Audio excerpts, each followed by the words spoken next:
Kasus dugaan korupsi tata niaga timah telah menyeret 3 mantan Kepala Dinas Energi dan Sumber Daya Mineral, (ESDM), Provinsi Bangka Belitung ke kursi pesakitan pertama kalinya pada Rabu, 31 Juli 2024, lalu. Para ex-kadis tersebut ialah Kadis ESDM Provinsi Bangka Belitung 2021 sampai 2024, Amir Syahbana, Kadis ESDM Provinsi Bangka Belitung 2015 sampai Maret 2019, Suranto Wibowo, dan PLT Kadis ESDM Provinsi Bangka Belitung Maret 2019, Rusbani.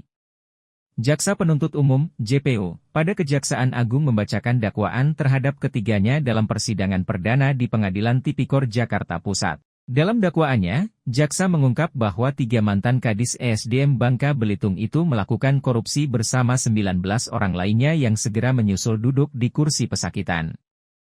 Mereka diduga bersekongkol terkait penambangan timah ilegal di Bangka Belitung yang mengakibatkan negara merugi hingga 300 triliun rupiah lebih.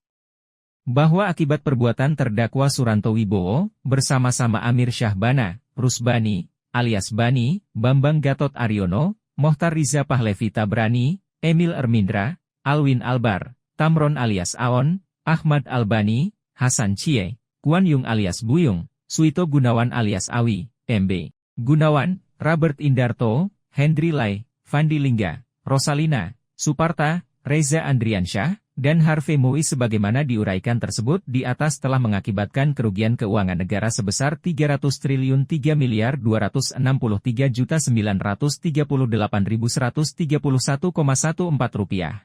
Kata jaksa dikutip, Kamis, 1 Agustus 2024.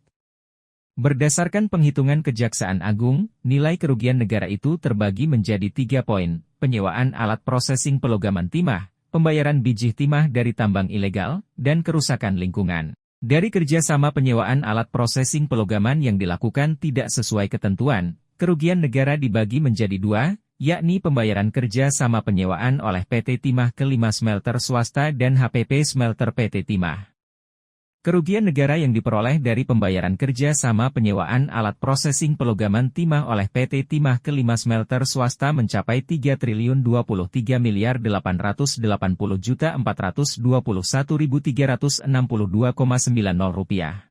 Sedangkan kerugian negara dari HPP Smelter PT Timah mencapai 738 miliar 930 juta 203.450,76 rupiah.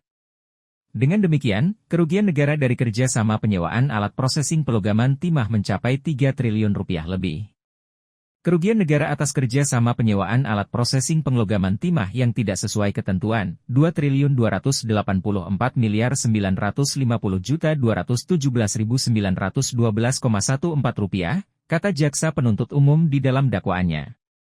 Kemudian ada pula kerugian negara atas pembayaran biji timah dari tambang timah ilegal yang mencapai 26 triliun 648 miliar 625 juta 701.519 rupiah. Terbanyak, kerugian negara bersumber dari kerusakan lingkungan akibat penambangan timah ilegal yang mencapai lebih dari 271 triliun rupiah.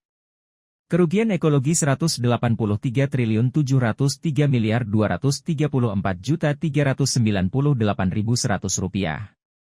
Kerugian ekonomi lingkungan 75 triliun 479 miliar 370 juta 880.000 rupiah. Biaya pemulihan 11 triliun 887 miliar 82 juta 740.600 rupiah. Kerugian negara atas kerusakan lingkungan akibat tambang timah ilegal, 271 triliun 69 miliar 688 juta 18.700 rupiah, kata jaksa penuntut umum. Dalam perkara ini, para terdakwa dijerat pasal 2 ayat, 1, subsidiar pasal 3 Yungto pasal 18 Undang-Undang Pemberantasan Tindak Pidana Korupsi Yungto pasal 55 ayat, 1, pertama KUH Pidana. Download Tribun X sekarang, menghadirkan lokal menjadi Indonesia.